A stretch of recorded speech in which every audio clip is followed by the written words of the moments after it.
20세기 존재 철학의 대표 사상가인 마르틴 하이데거는 인간을 항상 다른 이들과 함께하는 존재이다라고 하며 인간 이해를 사람들과 어울릴 수 있는 그런 이해로 사람을 보았습니다. 그렇게 인간이 인간다워질 수 있는 가장 중요한 요소가 뭐냐 했을 때에 다른 사람의 고통을 외면하지 않는 것, 이런 것이 우리의 사람됨의 하나의 이유라고 그는 생각을 했던 거죠. 그런 면에서 보면 위로라는 것은 인간이 인간다워질 수 있는 가장 핵심적인 요소가 아닌가 생각을 해보게 됩니다. 위로한다라는 것이 단순히 슬픔을 덜어주는 행위로 그치는 것이 아니라 공동체 안에서 이 위로한다라는 것은 결국 서로의 존재를 확인해가는 어떠한 작업의 영역이다라고 우리가 생각해 볼 수 있지 않을까 싶습니다. 결국 서로를 위로한다는 것이야말로 우리 사람다움, 인간다움을 회복하는 길이며 공동체 안에서는 하나님이 주신 이 생명의 관계, 그것들을 서로 간에 점검하고 또한 독려할 수 있는 귀중한 일이 바로 이 위로에 놓여져 있다 하겠습니다. 저는 여러분들이 서로에게 이런 위로자가 되어 주셨으면 좋겠습니다. 우리 세상 살아가는 인간 관계에서도 마찬가지지만 특별히 신앙 공동체 안에서 우리가 하나님의 마음으로 예수 그리스도 안에서 서로에게 위로자가 되어 줄 때에 우리는 하나님이 주신 그 풍성한 은혜요 사랑을 또한 더욱더 풍성히 경험할 수 있겠다 싶습니다. 교회가 그런 토대 위에 세워졌죠.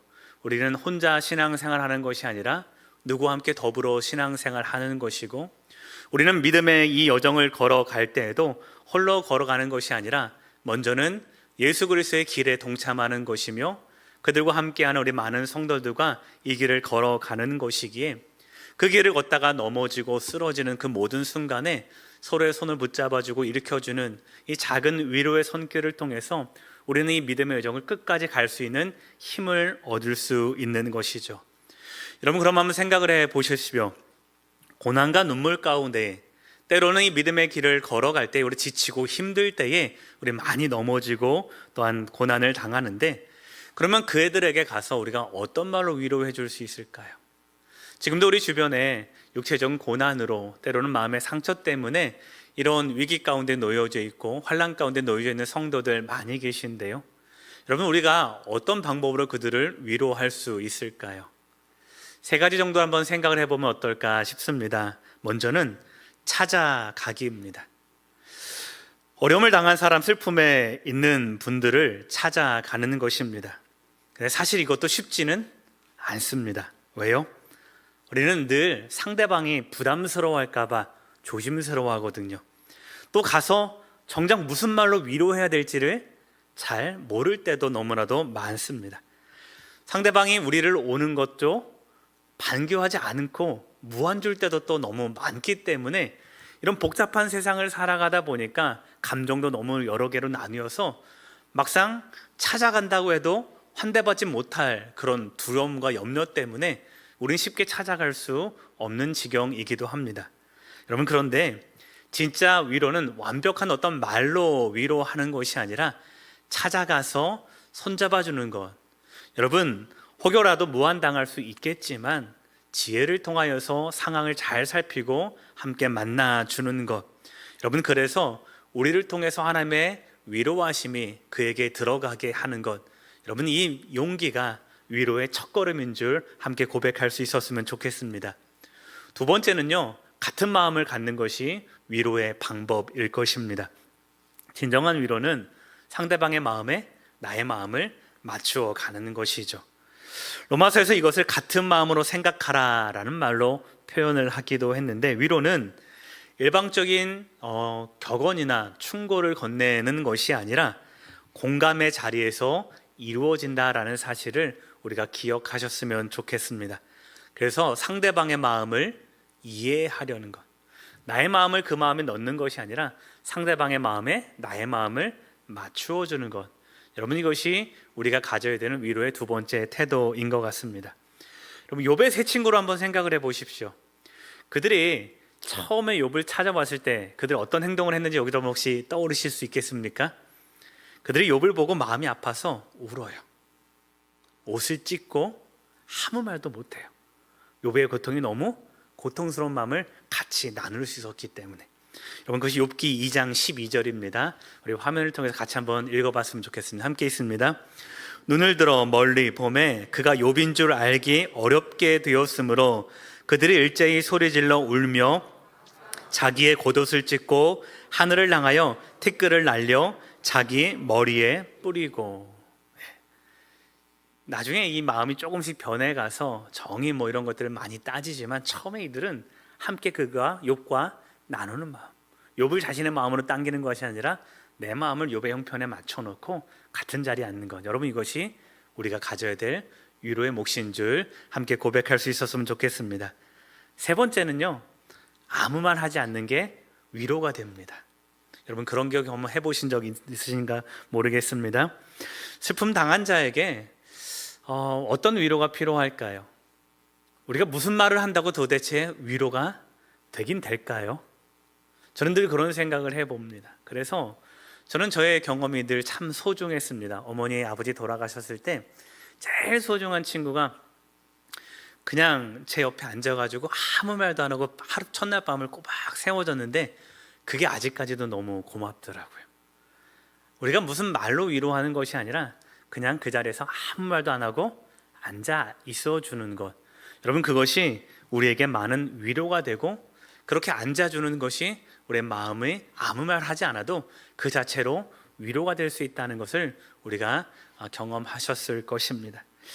애플의 창업자 스티브 잡스 여러분 아시죠? 스티브 잡스가 어렸을 때 이 루터교에서 신앙생활을 했습니다.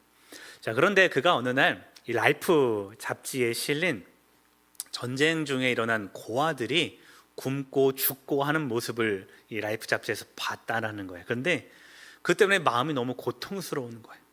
내가 아는 하나님은 그런 하나님이 아닌데 왜 하나님은 저런 어린아이들을 굶게 하시고 또한 죽기까지 아무 일도 하지 않으실까라는 그 아이들과 마음이 함께하는 그것 때문에 너무 고통스러워서 잠을 이룰 수 없을 정도로 그런 마음의 고난이 있었다라는 거죠. 그래서 주일이 돼서 목사님을 찾아가서 질문합니다. 목사님, 하나님은 모든 것을 아시고 모든 것을 할 수 있으신 분인데 왜 저 아이들의 생명을 건져내지 않으십니까? 그랬더니 이 목사님이 이렇게 대답을 하셨다고 합니다. 스티브, 우리가 하나님의 뜻을 모두 이해할 수는 없단다. 하나님은 전능하시고 그분의 계획은 우리가 이해할 수 없는 차원에 있단다. 그럼 맞는 말입니까? 틀린 말입니까? 잘 보십시오. 우리가 하나님의 뜻을 모두 이해할 수는 없단다. 하나님은 전능하시고 그분의 계획은 우리가 이해할 수 없는 차원에 있단다. 맞는 말이에요? 틀린 말이에요? 맞는 말이잖아요. 그런데요, 아무리 신학적으로 맞고 아무리 신앙적으로 맞는 말을 해준다고 하더라도 그것이 위로가 될 수는 없을 때가 너무 많다라는 거예요. 우리 욥기의 후반부가 그렇죠. 너무나 정확하고 신앙학적 경험에서 너무 분명하고 정확한 말을 해주지만 그것이 욥에 있는 상황에서 위로가 돼야 안 됩니까? 안 되는 거예요. 오히려 아무 말 안 하는 것이 훨씬 더 낫고. 그래서 제가 생각을 해봤습니다. 혹시 그 루터교 목사님이 스티브야, 나도 눈물이 난단다. 우리 눈물 흘리지만 그래도 같이 한번 답을 찾아보지 않겠니? 라고 말했다면 여러분, 스티브가 어떻게 됐을까요? 물론 그가 그게 다른 길을 안 정했다라고 가정할 수는 없겠지만 적어도 그의 마음속에 함께 울어주시는 하나님이라는 그 마음은 남지 않았을까 싶습니다. 여러분, 위로는요, 논리적으로 설득하려는 시도가 아니라 하나님의 마음을 품은 침묵일 때가 훨씬 효과적일 수가 있다라는 것을 우리가 기억할 수 있었으면 좋겠습니다. 섣부른 말로 상대방의 감정을 이해하는 것이 아니라 나는 당신의 감정을 잘 모르니 그냥 당신의 옆에 가만히 있겠습니다. 대신에 나를 통한 하나님의 위로가 당신에게 흘러들어갔으면 좋겠습니다 라는 이런 위로하는 자세와 또한 겸손한 위로가 우리들의 가진 위로의 방법이었으면 좋겠습니다. 여러분이 그런 위로자가 되시기를 소망합니다. 그래서 세상이 우리를 바라볼 때에 저들은 말이 아닌 울어주는 사람이구나. 저들은 말이 아니라 함께 앉아주는 사람이구나. 저들의 침묵은 100마디 말보다 훨씬 사랑이 있는 무거운 위로구나. 이렇게 우리를 생각하도록 그런 소중한 위로의 사람들 되시기를 주님의 이름으로 축복합니다.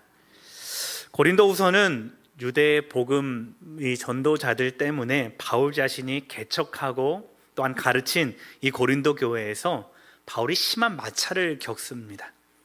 그리고 나서 거기에서 얼마간 떠나 있는 그 잠깐 사이에 깊은 염려에 빠져 있던 바울이 고린도 교회의 소식을 들고 온 디도에 의해서 다시 고린도 교회 성도들의 마음이 자신에게 향해 있다라는 이 기쁨의 소식을 듣고 어떻게 해요?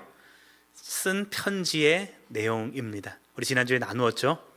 자, 고린도후서 7장에서는 당시 바울의 심경을 고백하는데 나는 두려움에 있었다가 하나님의 위로 때문에 이 모든 상황을 역전할 수 있었다, 이렇게 고백을 하죠. 그 마음이 고린도후서 7장 6절과 7절에 담겨 있는데요, 우리 같이 한번 읽어보도록 하겠습니다. 그러나 낙심한 자들을 위로하시는 하나님이 디도가 오므로 우리를 위로하셨으니 그가 온 것뿐이 아니요 그가 너희에게서 받은 그 위로로 위로하고 너희의 사모함과 애통함과 나를 위하여 열심 있는 것을 우리에게 보고함으로 나를 더욱 기쁘게 하였느니라. 아멘. 여러분 한번 생각을 해보십시오. 바울이 디도가 돌아왔을 때 그 마음이 어땠을까요? 저도 목회자여서 이런 근심 가운데 있으면 저도 몇 날 며칠을 금식하면서 기도했을 것 같아요. 자, 그가 기쁨의 소식을 가지고 돌아온 디도를 보았을 때는 또 얼마나 기뻤을까요? 다시 회복된 교회의 그 사랑, 다시 회복된 교회의 그 믿음을 들었을 때에 이 사도 바울은 위로받았다는 거예요. 지금까지 있던 모든 근심과 두려움, 교회가 믿음에서 떠나 있으면 어쩌나 하는 이 목회자의 모든 걱정이 하나님이 주신 이 위로, 디도가 기쁨의 소식을 가지고 온 것, 교회가 다시 한번 복음에 서 있는 것, 그 자체가 바울에게 위로가 되어서 바울은 그 순간 깨달은 거죠. 아, 하나님은 나를 위로하시는 분이구나. 아, 하나님은 디도를 통해서 지금 내가 위로받기를 원하시는구나. 바울은 지금 그거를 극렬하게 깨달았다라는 거예요. 그리고 나서 이 위로가 사라지지 않도록 하기 위해서 바로 펜을 들고 첫 번째 말을 써 나아가는데 무슨 말을 쓰는 거예요? 이 위로가 너희에게도 전했으면 좋겠다라는 그 위로의 마음으로 편지를 이어가고 있는 거예요. 하나님이 나를 위로하시기 위해서 디도를 사용하셨다면 이제 그 위로의 마음을 가지고 내가 너희를 위로할 테니 하나님의 내게 주신 이 위로가 나를 통해서 고린도 교회 너희 성도들에게 흘러 들어가기를 원한다. 그러면서 그 첫 마디가 뭐라는 거예요? 찬송하리로다. 위로의 하나님이 너희를 위로하신다라는 이 위로의 말을 바울은 그 첫머리에 인사를 마친 바로 그 처음에 이 위로의 하나님을 드러내고 있다라는 것입니다. 사랑하는 성도님들, 이 위로의 편지가 그 시작이 3절부터 11절까지가 있는데요, 이 말씀을 통해서 바울은 어떤 하나님의 은혜를 경험하고 고백하고 있는지, 그가 드러내고자 하는 위로는 도대체 무엇인지를 우리가 다시 한번 살펴보고 또 기도하도록 하겠습니다. 가장 먼저 바울은 환난 중에 위로하시는 하나님의 위로를 교회에 선포합니다. 바울은 회중에게 편지하면서 자신의 삶에 임하신 이 하나님의 위로를 돌아보고 그 하나님이 어떤 분이신지를 찬송하는 글로 이 인사를 시작합니다. 자, 어떻게 그가 인사하는지 우리 3절과 4절 말씀 함께 읽어보도록 하겠습니다. 함께 있습니다. 찬송하리로다. 그는 우리 주 예수 그리스도의 하나님이시요 아버지시요 모든 위로의 하나님이시며 우리의 모든 환난 중에서 우리를 위로하사 우리로 하여금 하나님께 받는 위로로서 모든 환난 중에 있는 자들을 능히 위로하게 하시는 이시로다. 아멘. 바울이 왜 이렇게 위로의 말을 많이 쓰고 있는지 이제 그 배경을 좀 아시겠죠? 바울은 지금 자기의 상황을 뭐라고 고백하고 있냐면 환난이요 고난이라고 고백하고 있습니다. 여기서 환난이라는 것은 조그만 이런 작은 불편함을 말하는 것이 아니라 이 억압자들로부터 억압받는 불편함, 이 눌림, 이것을 환난이라고 바울은 고백하고 있는 거예요.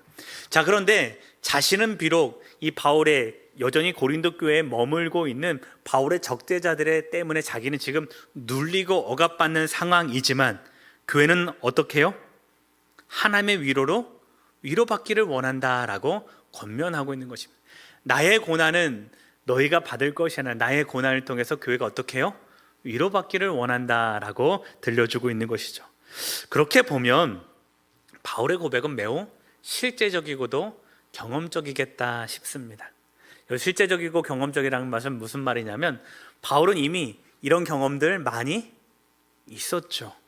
그가 많이 매맞고 굶주리고 감옥에 갇히고 심지어 죽을 위기까지 많이 넘겨가면서 그는 자신의 사도의 정체성까지 부정당하는 지금 현실을 살아가면서 여러분, 바울을 생각해 보면 그 상황이 얼마나 억울할까요? 그가 얼마나 그 상황이 하나님이 계시면 하나님 정말로 왜 나에게 이런 상황만 놓이겠습니까? 우리가 그런 상황이라면 고백하지 않겠습니까? 그런데 그런 어려움의 자리에서 바울이 고백하는 건 뭐냐면 나의 이 어려움의 자리에 누가 임하신다는 거예요? 하나님의 위로가 항상 임했다라는 거예요. 나는 어려운 현실을 살아가고 나는 고난의 현실을 살아가지만 내가 이 이방인의 사도가 되어서 그 일들을 늘 경험하고 있는 지금 여기에서도 나는 여전히 뭘 경험한다는 거예요?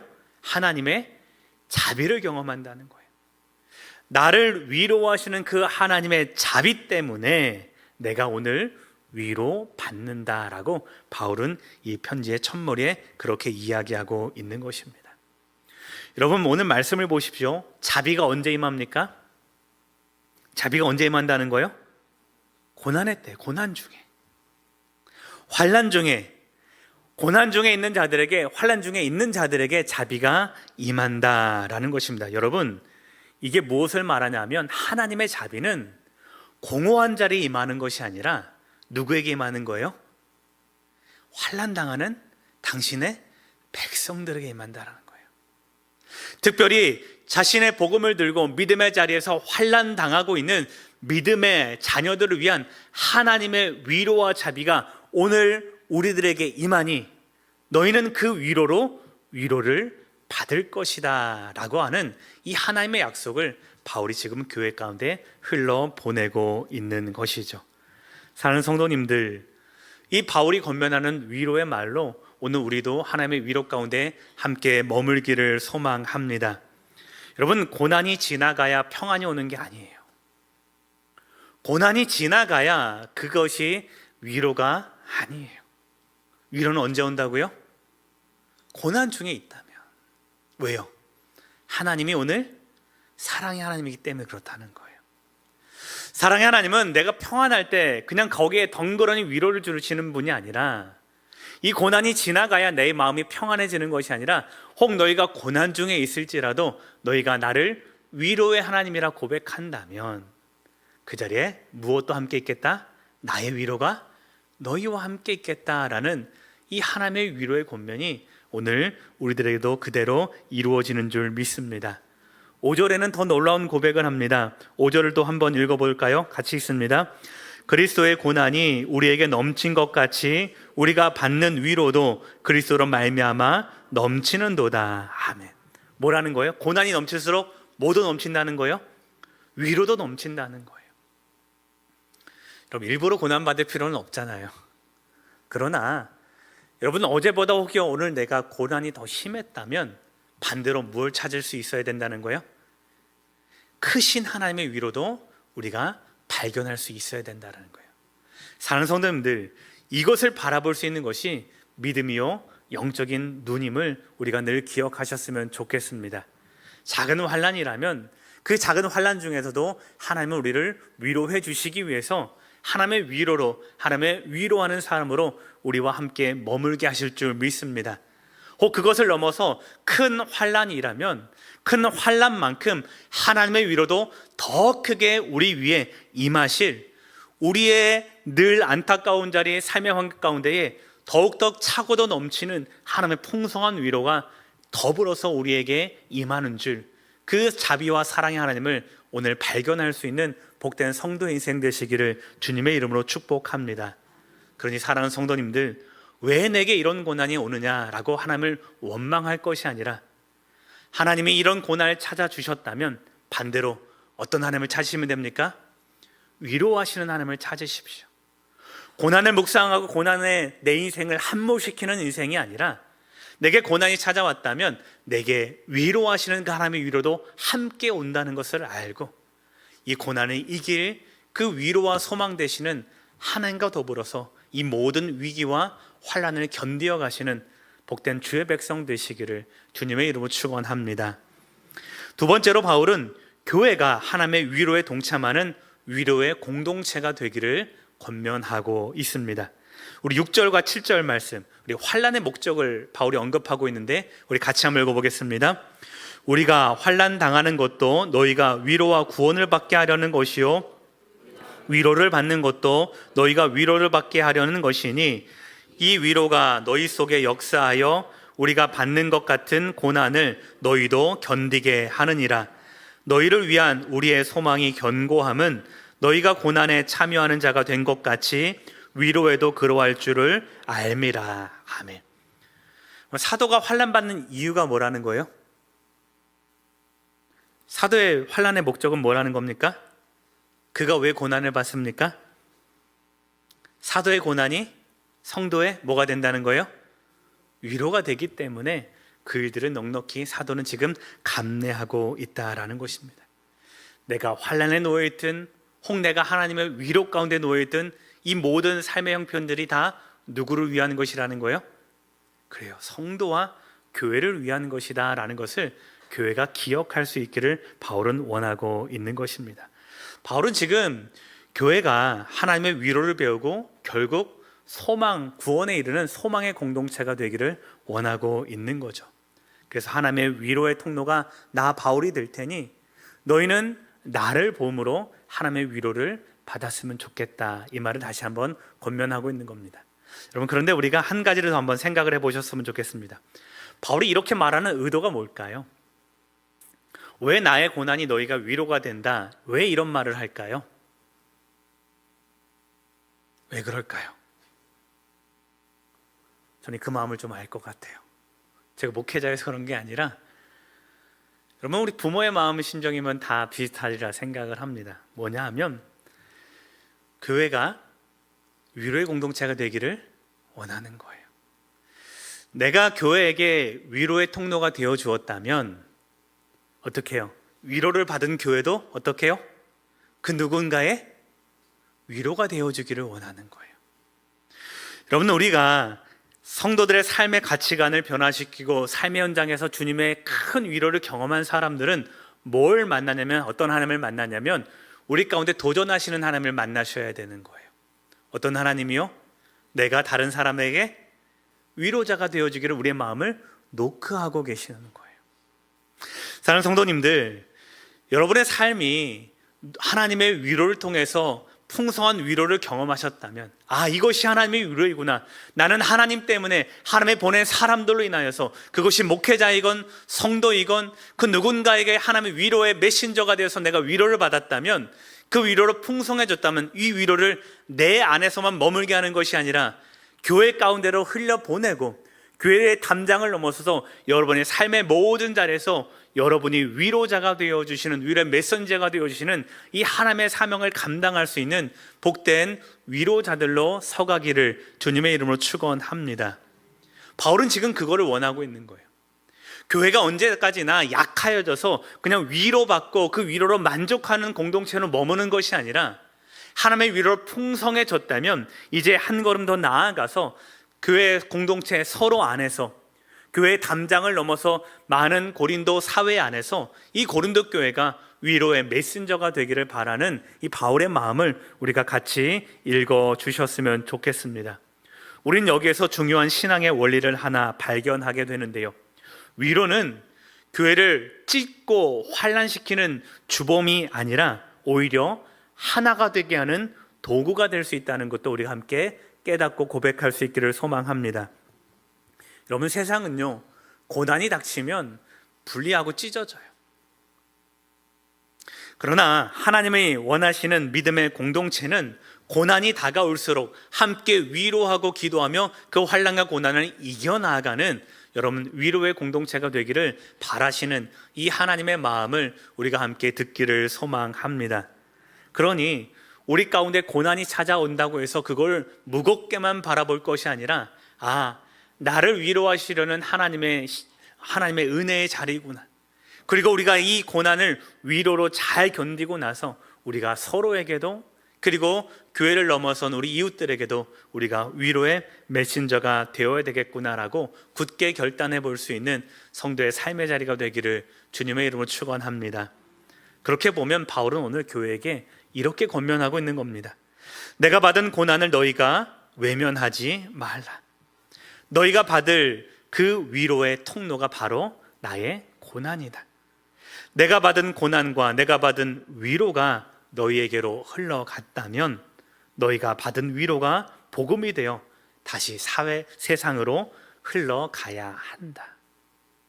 사랑하는 성도님들, 여러분의 삶에 임한 하나님의 은혜가 여러분을 통하여 풍성한 은혜의 열매를 맺고 다시 여러분과 가정과 또 여러분이 살아가 맺고 있는 모든 관계 가운데서도 하나님의 위로를 드러낼 수 있는 이 위로의 통로로 살아갈 수 있기를 주님의 이름으로 축복합니다.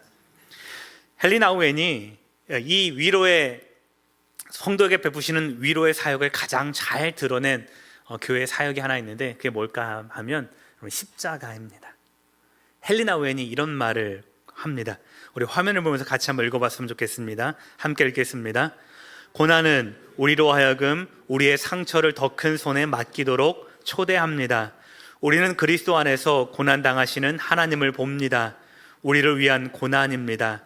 그리고 하나님은 상처 입은 세상을 향한 그분의 고난의 사랑에 우리도 동참하도록 부르십니다. 그럼 무슨 말인가요? 예수 그리스도가 고난당했다는 그 사실, 그가 가장 큰 고통당했다는 사실은 뭘 의미하냐면 세상 누구라도 위로해 줄 수 있는 위로자가 된다는 거예요. 왜요? 주님이 누구보다 고난당했기에 고난을 당한 사람은 또한 위로할 수 있다라는 거죠. 우리 주님께서 가장 큰 고난 가운데 이 십자가를 지고 가셨으니 주님을 만나는 그 누구라도 주 예수께서 베푸시는 그 은혜 자리 위로 가운데 놓일 수 있다라는 거예요. 그리고 가장 처음 자리에 누굴 초청하십니까? 성도된 우리를 초청하시는 거예요. 우리가 십자가를 바라보고 주님이 당하신 그 고난 때문에 우리가 위로를 받았다면 그 그리스도의 사랑, 하나님의 사랑에 우리 또한 어떻게 해요? 동참하기를 원한다라는 것이 우리 십자가의 위로의 뜻이다라고 헨리 나우엔이 그렇게 말하고 있는 것이죠. 하나님의 사랑이 우리 안에 들어오고 우리의 사랑이 다시금 세상으로 나아가는 것, 여러분 이것이 하나님이 교회에 바라시는 위로의 법칙이라는 것을 늘 기억할 수 있기를 소망합니다. 이제 말씀을 마치겠습니다. 사랑하는 성도님들, 고난을 고난으로 끝맺지 마시고 반드시 그 안에 함께 동반되어 오는 하나님의 위로를 늘 경험할 수 있기를 소망합니다. 오늘 바울이 그 본을 보여주었습니다. 그는 고난당하는 사람이었지만 동시에 하나님의 큰 위로를 받은 사람입니다. 그 받은 위로로 지금 고난받고 있고 막 상처에서 회복된 고린도 교회에 하나님은 위로의 하나님이시며 그 위로의 하나님은 모든 환난과 고난당하는 성도들 가운데 임하시는 하나님의 은혜이다라고 그 첫 번째 인사를 떼어가는 것입니다. 사랑하는 성도님들, 우리의 믿음도 그와 같기를 소망합니다. 하나님의 우리에게 임한 고난의 참된 의미를 기억하며 또한 우리에게 동시에 임한 하나님의 위로가 우리 안에서 그리고 세상으로 흘러갈 수 있기를 소망합니다. 그렇게 고난 속에서 하나님의 위로를 온전히 선포할 때에 하나님은 우리를 통하여서 이 땅 가운데 당신의 사랑을 온전히 드러내실 것입니다. 그 믿음의 역사의 위대한 통로가 되는 복된 성도의 삶 되시기를 주님의 이름으로 축복합니다. 우리 말씀을 기억하시면서 함께 기도하겠습니다. 하나님, 환난 속에서도 함께 하시는 모든 위로의 하나님을 바라보게 하시고 참된 위로의 능력으로 일어서게 하옵소서. 우리가 위로받은 자로서 위로하는 자가 되게 하시고 세상에 하나님의 자비를 전하도록 인도하옵소서. 우리 들은 말씀을 생각하며 함께 기도하겠습니다. 사랑과 은혜 주 하나님 아버지, 우리 하나님의 말씀을 따라 모든 환난과 고난 가운데서도 위로를 경험하는 자로 주 앞에 서기를 소망합니다. 환난 속에서도 우리를 만나주시는 그 위로의 하나님을 오늘 발견해 갈 수 있도록 인도하여 주시고, 우리가 고난의 자리를 살아가고 있지만 하나님 무엇보다 우리를 위로하시는 하나님의 사랑이 우리에게 같이 온다라는 사실을 잊어버리지 않고 날마다 하나님의 은혜와 자비하심을 찾고 고백하며 경험할 수 있는 복된 성도의 삶 되도록 인도하여 주시옵소서. 하나님, 우리가 위로받은 자로서 또한 위로하는 자가 되기를 소망합니다.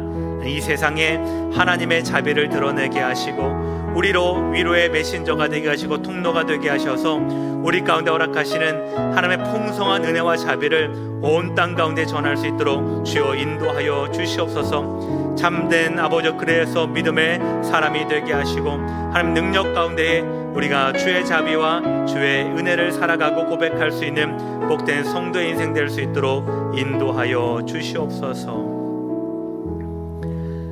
사랑과 내 주 하나님 아버지, 성도의 환난 속에서도 함께 하시는 위로의 하나님을 우리의 눈을 들어 바라보도록 인도하여 주시옵소서.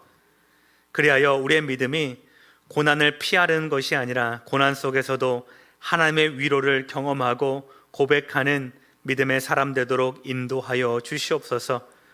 우리 주 예수 그리스도께서 지신 그 십자가가 오늘 우리를 위로하시는 열쇠임을 알고 우리 또한 그 십자가 위로를 통하여 위로받으며 남을 위로하고 성도를 권면하며 이 세상 가운데 주의 위로를 전할 수 있는 위로의 통로가 될 수 있도록 인도하여 주시옵소서.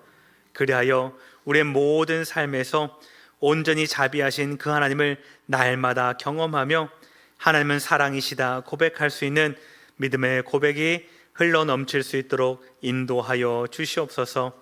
지금도 환난 중에 있는 많은 성도들이 있습니다.